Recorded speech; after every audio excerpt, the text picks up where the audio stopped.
First contact and medical mystery. The star-speckled void of space stretched endlessly before the Earth-ship horizon as it approached the glittering world of Sonora Prime. Captain Sarah Chen stood on the bridge, her dark eyes reflecting the alien sun's light. This was humanity's first official diplomatic mission to the Galactic Confederation, a momentous step for a species that had only recently mastered faster-than-light travel. Entering Xenoran orbit, Captain, announced Lieutenant Rodriguez, his fingers dancing across the holographic controls. Sarah nodded, her heart racing with a mixture of excitement and apprehension. Initiate docking procedures. Let's make history. As the horizon gracefully maneuvered towards the massive space station orbiting Sonora Prime, Sarah couldn't help but marvel at the alien architecture. The station was a masterpiece of engineering, its sweeping curves and crystalline spires unlike anything humanity had ever constructed. The diplomatic team, led by Ambassador Michael Reeves, assembled in the airlock. Michael, a tall man with graying hair and a commanding presence, adjusted his formal attire one last time before turning to Sarah. "Ready, Captain?" he asked, a hint of nervousness in his voice.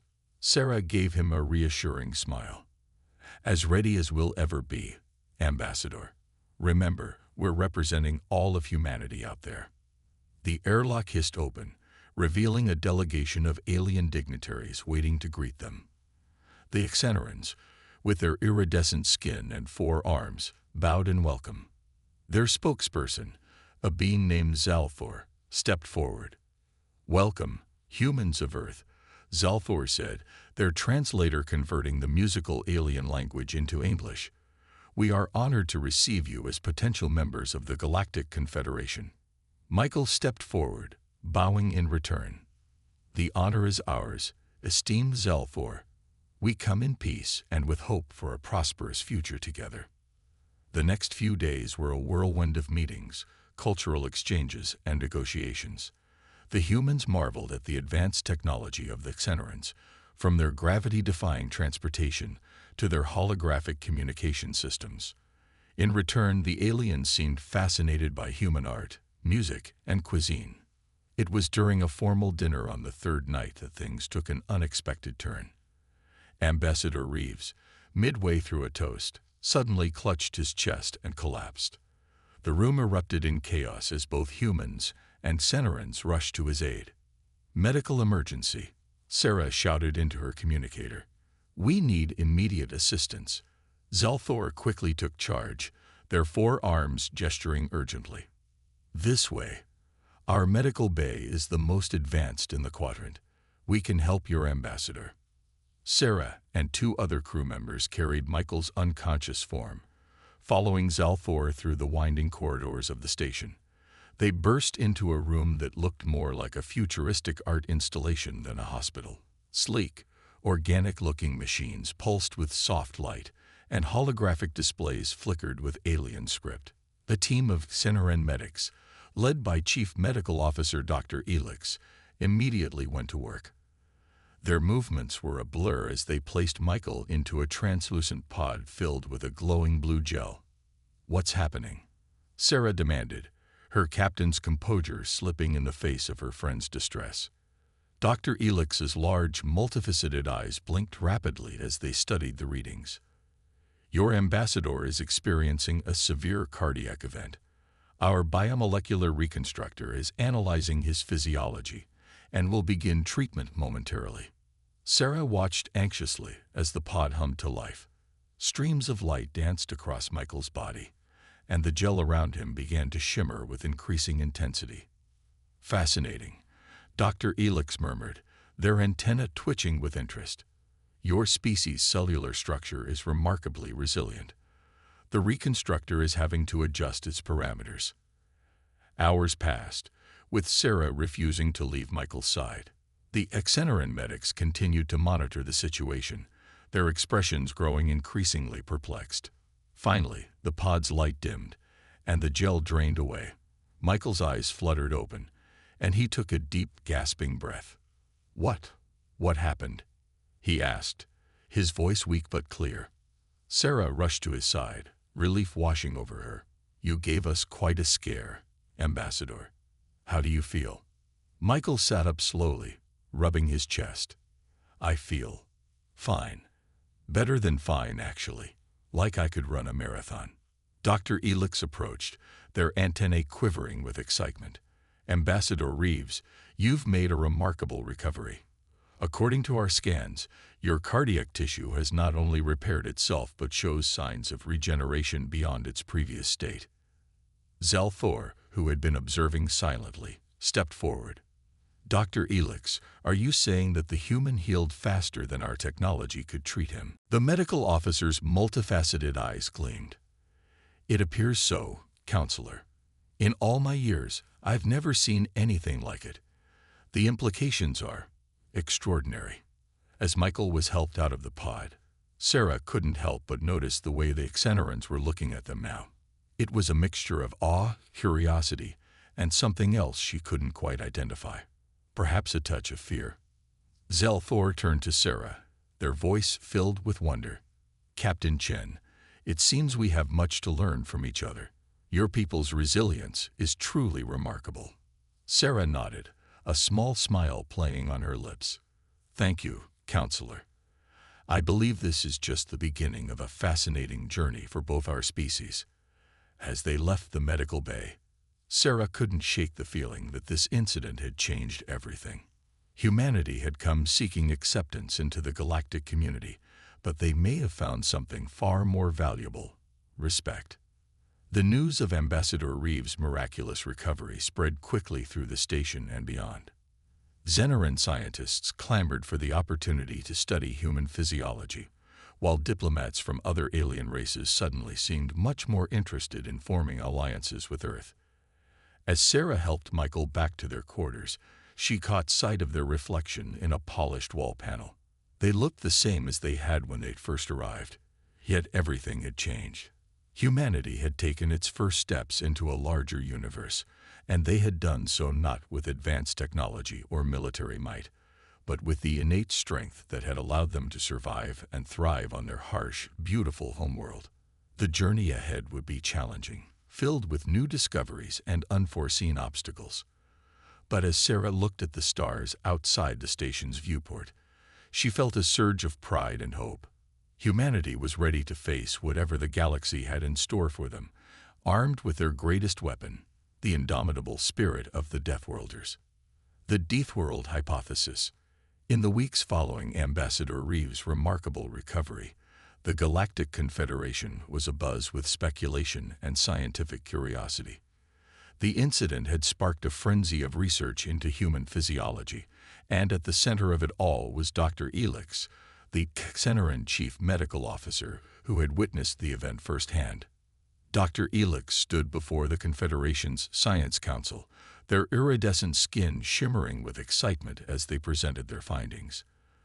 The chamber was filled with representatives from dozens of alien species, all eager to learn more about the mysterious humans.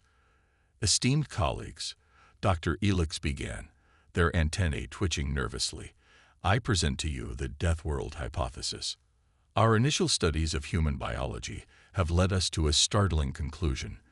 The very planet that gave birth to humanity may be the key to their extraordinary resilience. Holographic images of Earth filled the air around them, showcasing the planet's diverse and often extreme environments. Volcanoes spewed molten rock, hurricanes swirled over vast oceans, and ice caps gleamed at the poles. Earth, or Terra as the humans call it, is a planet of extremes, Dr. Elix continued. Its gravity is higher than most inhabited worlds, its atmospheric pressure fluctuates wildly, and its temperature ranges from searing heat to freezing cold. By all accounts, it should be inhospitable to advanced life. Yet, it is from this crucible that humanity emerged. Murmurs of astonishment rippled through the audience. The Volcrin scientist, their plasma-based form contained within an environmental suit, spoke up.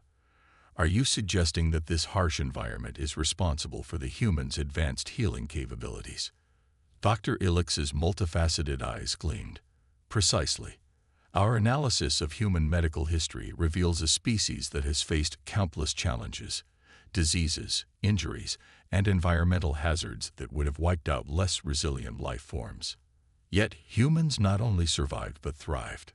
The holographic display shifted to show human anatomical diagrams alongside those of other sentient species. Observe the redundancies in human biology. A pair of kidneys, a liver that can regenerate, bones that knit themselves back together. These are not the traits of a species that evolved on a gentle world. A Zinferi representative, their crystalline form refracting light as they moved, interjected. But surely, Doctor, other worlds have produced resilient species. What makes humans unique?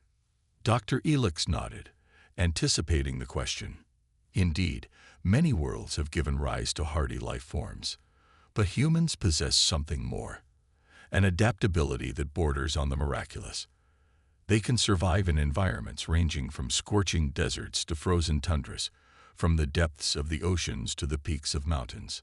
This versatility, combined with their rapid healing, makes them unlike any species we've encountered. The chamber erupted in excited discussion, with various council members debating the implications of the Deathworld hypothesis. Dr. Elix waited patiently for the commotion to die down before continuing. But there's more, they said, their voice cutting through the chatter. Our preliminary studies suggest that human resilience goes beyond mere physical attributes. They possess a psychological fortitude that is equally impressive. New images appeared, showing humans in various challenging situations. Explorers scaling treacherous mountains, scientists working tirelessly in laboratories, athletes pushing their bodies to the limit. The human drive to explore, to innovate, to overcome. It's as if their harsh world instilled in them an unquenchable desire to conquer any obstacle in their path. This mental resilience may be just as important as their physical adaptations in explaining their remarkable healing abilities. As Dr. Elix's presentation concluded, the Science Council chamber was filled with a mixture of excitement and apprehension. The implications of the Deathworld hypothesis were far-reaching, potentially reshaping the Galactic Confederation's understanding of evolution and adaptation.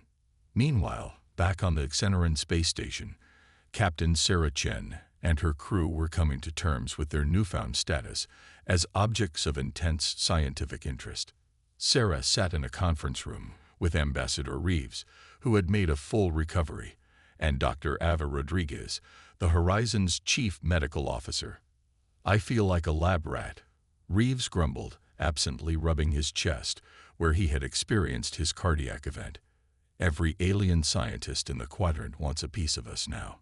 Dr. Rodriguez, a brilliant xenobiologist with a wry sense of humor, smirked. "Look on the bright side, Ambassador. At least they're not trying to dissect us. Yet."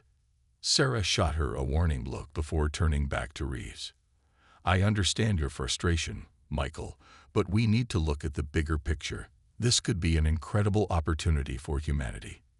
Reeves raised an eyebrow. "How so?" "Think about it," Sarah explained, leaning forward. "We came here hoping to join the Galactic Confederation as equals. Now we have something unique to offer, our resilience, our adaptability. It gives us leverage in negotiations." Dr. Rodriguez nodded in agreement. "Not to mention the potential medical breakthroughs. If we can understand why we heal faster than their technology can treat us, imagine what that could mean for both humans and aliens alike." Their discussion was interrupted by a chime from the room's communication panel. Sarah activated it, and a holographic image of Zalthor appeared. "Captain Chen," the Xeneran counselor said, their tone urgent, "we've received a distress call from one of our frontier outposts. There's been an attack, and we're assembling a relief mission. Given what we've learned about human resilience, we'd like to request your assistance." Sarah exchanged glances with Reeves and Rodriguez. This was more than just a request for aid. It was a test, a chance to prove humanity's worth to the Galactic Confederation. "We'd be honored to help, Counselor," Sarah replied without hesitation. "The Horizon and her crew are at your disposal." As Zalthor's image faded, Sarah turned to her companions. "Well, it looks like we're about to put the Deathworld hypothesis to the test. Dr. Rodriguez, Prepare your medical team. Ambassador Reeves, I want you to coordinate with the Xeneran Diplomatic Corps. We need to make sure our actions don't overstep any cultural boundaries. As they left the conference room to prepare for the mission, Sarah couldn't help but feel a mix of excitement and trepidation. Humanity was about to face its first real challenge as part of the galactic community. The eyes of countless alien species would be upon them, watching to see if the children of Earth, the Deathworlders, could live up to their growing reputation. Little did they know that this frontier crisis would not only put their resilience to the test, but would also uncover secrets that would shake the very foundations of the Galactic Confederation. Crisis on the frontier. The Horizon streaked through hyperspace, its advanced engines pushing the limits of faster-than-light travel. Inside, Captain Sarah Chen stood in the ship's command center, surrounded by a mix of human crew members and Xeneran advisors. The tension in the air was palpable as they approached the coordinates of the distressed frontier outpost. ETA 5 minutes, Captain. Lieutenant Rodriguez reported from his station. Sarah nodded, her face a mask of determination. All hands, prepare for emergence. Medical teams, stand by for immediate deployment. We don't know what we're walking into, so stay alert. As the horizon dropped out of hyperspace, the view outside the ship's windows shifted from the swirling chaos of faster-than-light travel to a scene of devastation. The frontier outpost, once a bustling hub of interspecies commerce and scientific research, now hung in space like a wounded animal. Debris floated around the station, and several sections were visibly damaged, venting atmosphere into the void. By the cosmic core, whispered Zalthor, the Xeneran counselor who had accompanied them on the mission. What could have done this? Sarah's mind raced through possibilities. Pirates, rival alien factions, or something far worse.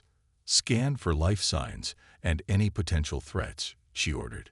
Let's not rush in blindly. As the horizon cautiously approached the station, the sensor readings began to paint a grim picture. Hundreds of life signs were detected, but many were weak and fading. Whatever had attacked the outpost had left behind a trail of injured and dying beings from multiple species. Captain, called out Dr. Ava Rodriguez, who had joined them on the bridge. Those life signs won't last long without immediate medical attention. We need to get in there now. Sarah made a split-second decision. Agreed. Lieutenant, dock us with the least damaged airlock. Dr. Rodriguez, assemble your team. We're going in. Within minutes, Sarah led a joint human Xeneran team into the damaged station. The scene that greeted them was chaos incarnate. Emergency lighting flickered, casting eerie shadows across twisted metal and shattered equipment. The air was thick with smoke and the acrid smell of burned circuitry. Spread out, Sarah commanded, her voice steady despite the dire circumstances. Priority is to find and stabilize the wounded. Stay in constant communication. As the team moved deeper into the station, they encountered the first of the injured. Beams of various species lay scattered throughout the corridors, some barely clinging to life.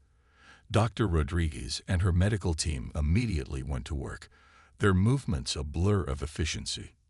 Sarah watched in awe as her human crew members seemed to instinctively know what to do. They lifted heavy debris to free trapped aliens, performed emergency first aid, and comforted the scared and injured with a compassion that transcended species barriers. Zalthor, who had insisted on joining the rescue mission, looked on with a mixture of shock and admiration.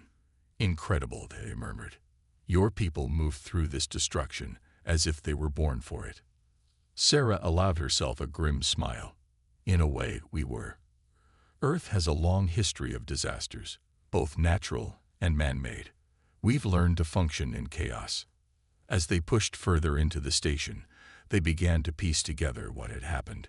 It wasn't an attack by any known enemy, but a catastrophic failure in the station's experimental power core. The resulting explosion had torn through multiple decks, leaving devastation in its wake. In the heart of the damaged area, they found the station's chief engineer, a Volcrin named Zexule, trapped beneath a fallen beam. The plasma-based aliens' containment suit was cracked, and their energy form was flickering dangerously. "Stand back," Sarah ordered, assessing the situation quickly. "That beam's too heavy for our exosuits to lift." But before anyone could formulate a plan, one of the human crew members, a young ensign named Maya Patel, stepped forward. "I can do it," she said, her voice filled with determination. Zelthor started to protest, but Sarah held up a hand, silencing the Xenoran. She had seen that look in Maya's eyes before. It was the same look that had driven humans to perform seemingly impossible feats throughout history. Maya planted her feet, gripped the beam, and with a primal roar, began to lift. Muscles strained, tendons creaked, and for a moment, it seemed as if the task was truly impossible. But then, inch by inch, the beam began to rise. Dr. Rodriguez rushed in, quickly pulling Zexuli to safety. As soon as the Volcrin was clear, Maya let the beam drop, collapsing to her knees in exhaustion. Zelthor stared in disbelief. How did she do that? The beam's mass was far beyond safe lifting parameters for your species. Sarah helped Maya to her feet, checking her for injuries. "Adrenaline," she explained.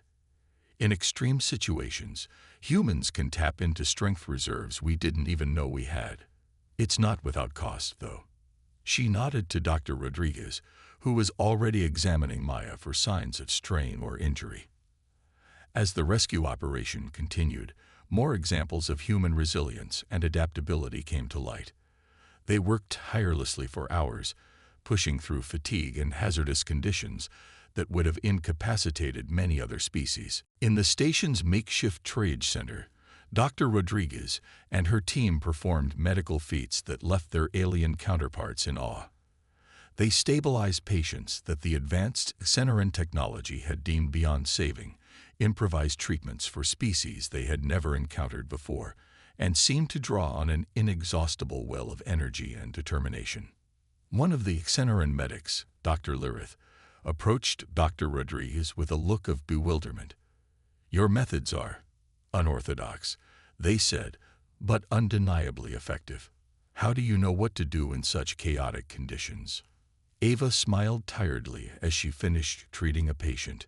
"Humans have a saying, necessity is the mother of invention. When faced with impossible situations, we adapt. We improvise. We overcome."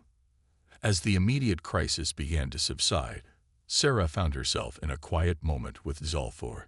The Xenoran counselor looked at her with new eyes, as if seeing humans for the first time.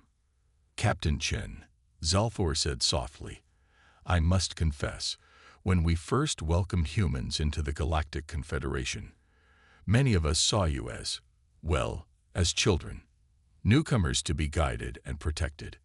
They paused, choosing their words carefully. "But after what I've witnessed today, I realize how wrong we were. Your people possess a strength and resilience that we had not imagined possible." Sarah nodded, feeling the weight of responsibility on her shoulders. "We're not invincible, counselor. We bleed, we break, we die like any other species. But it's true that our history has forged us into something unique." "Indeed," Zolthor agreed. "And I believe that uniqueness will be invaluable to the Confederation. The galaxy is a dangerous place, Captain Chen. We need people like you. People who can face the impossible and emerge stronger for it."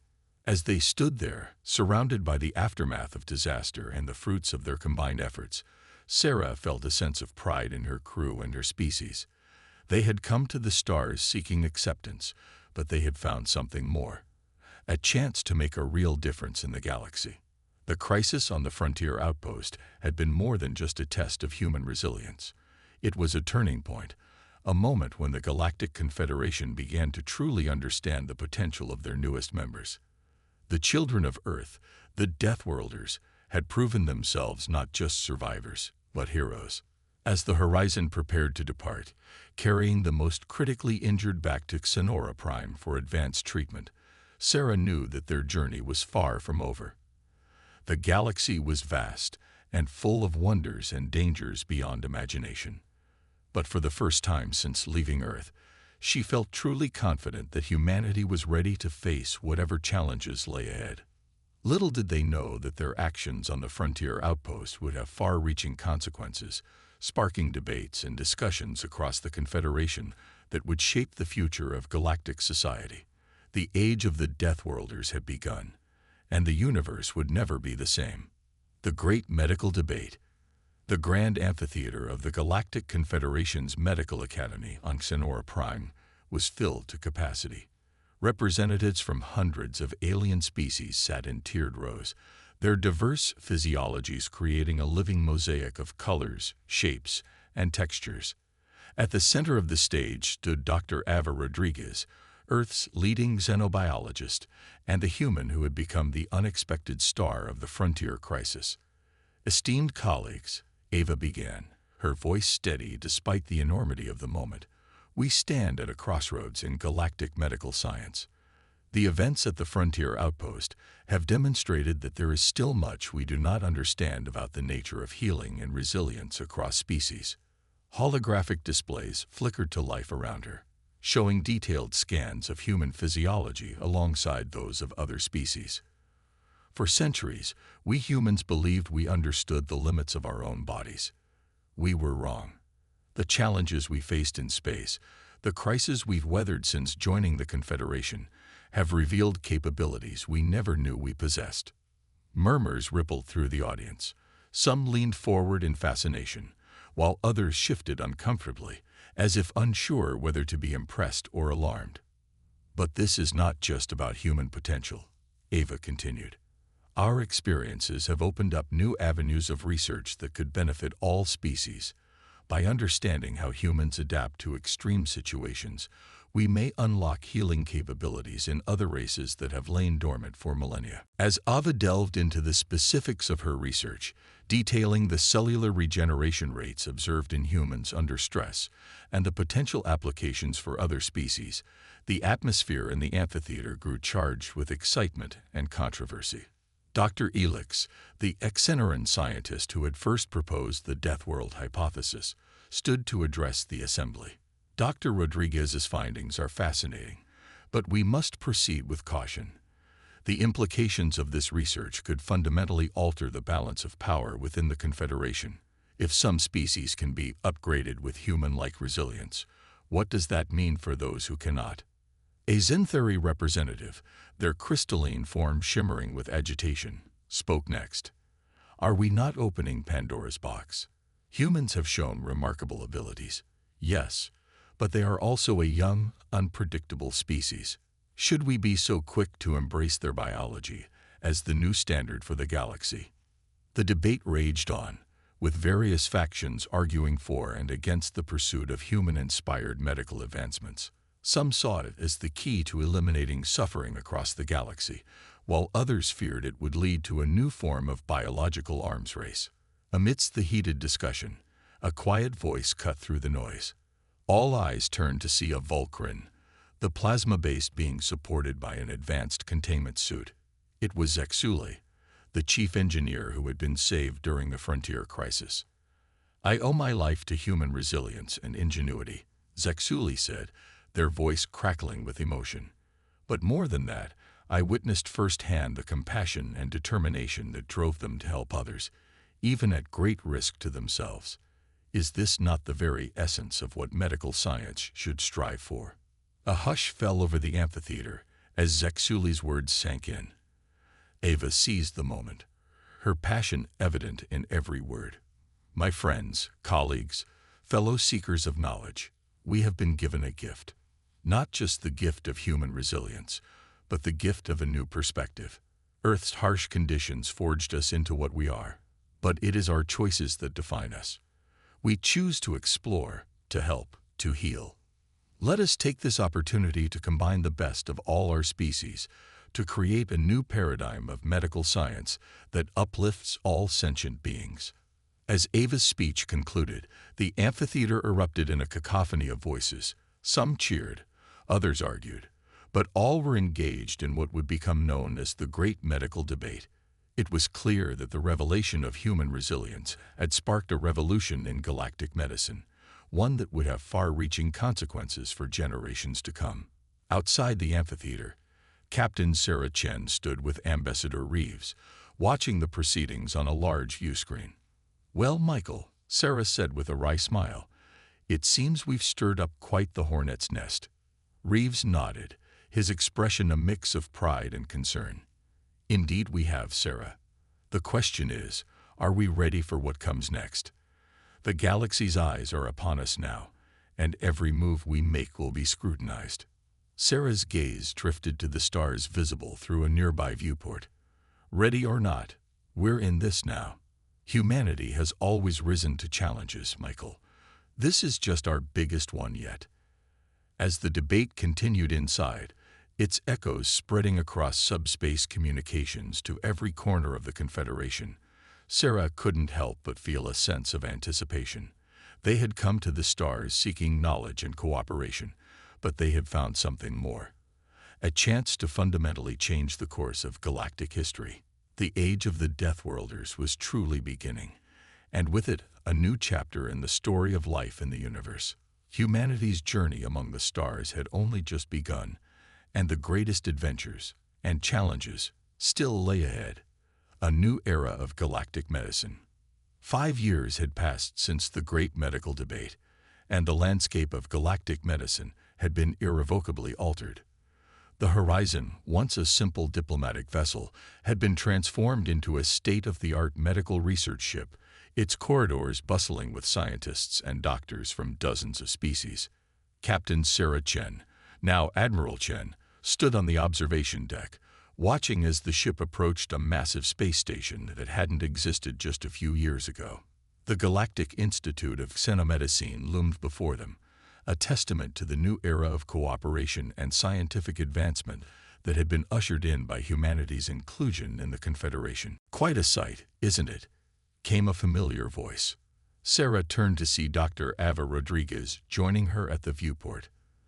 The years had added a few streaks of gray to Ava's hair, but her eyes still sparkled with the same enthusiasm that had captivated the medical community 5 years ago.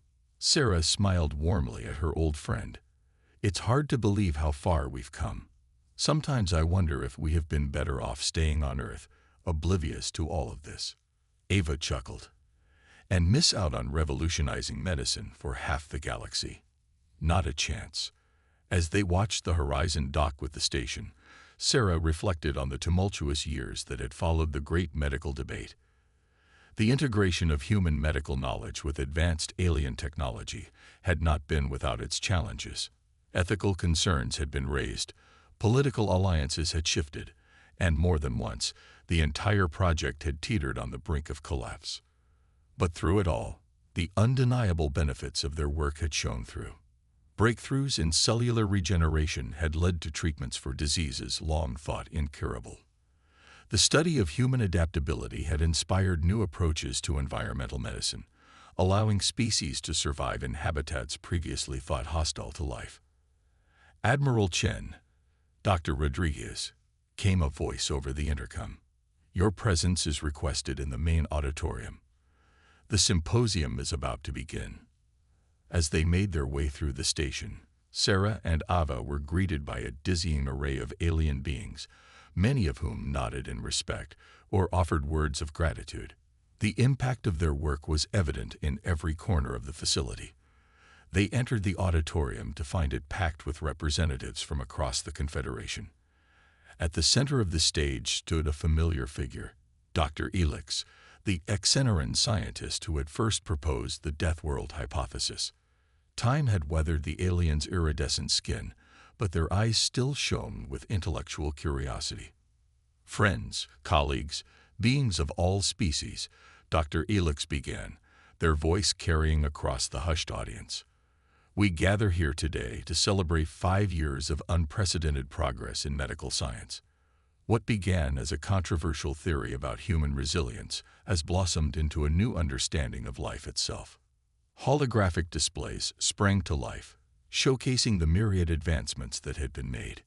Images of regrown limbs, cured genetic disorders, and restored neural pathways flashed before the audience. But perhaps our greatest achievement, Dr. Elix continued, has been the breaking down of barriers between our species. In working together to unlock the secrets of human adaptability, we have discovered new depths of resilience in all our peoples. As Dr. Elix spoke, Sarah felt a swell of pride. The path hadn't been easy, but the results were undeniable. Humanity had brought more than just their physical resilience to the galactic community. They had brought their ingenuity, their compassion, and their unyielding determination to improve the lives of all sentient beings. The symposium continued with presentations from various experts, each showcasing a different aspect of the medical revolution. A synthetic crystallographer demonstrated how studying human bone structure had led to breakthroughs in treating their own species' lattice degradation. A Volcran energy specialist explained how insights from human cellular energy production had improved containment suit technology, allowing their plasma-based forms greater freedom of movement. As the day wore on, Sarah found herself in a quiet moment with Zalfor, the Exeneran counselor who had been with them since the beginning. The aliens' once vibrant colors had faded with age, but their eyes still held the same wisdom and kindness. "Did you ever imagine it would turn out like this?" Sarah asked, gesturing to the bustling activity around them. Zalfor's mandibles clicked in amusement. "Truthfully, Admiral, I had my doubts. When your species first arrived, many of us feared you might be too aggressive, too unpredictable for the delicate balance of the Confederation." "And now?" Sarah prompted. "Now," Zalfor said softly, "I see that it was precisely those qualities we feared that have driven us to new heights. Your human unpredictability has become innovation. Your aggression has become a fierce determination to heal and protect. You have changed us, Admiral Chen, and I believe it is for the better." As the symposium drew to a close, Dr. Rodriguez took the stage for the final address. Sarah watched with pride as her friend, now one of the most respected xenobiologists in the galaxy, commanded the attention of the diverse audience. "We stand at the dawn of a new era," Ava began, her voice filled with passion. "We stand at the dawn of a new era," Ava began, her voice filled with passion and conviction. "An era where the boundaries between species blur in the face of our shared commitment to life and health. We have learned that resilience comes in many forms: the physical endurance of humans, the regenerative abilities of the Syntheri, the adaptive plasma states of the Volcran.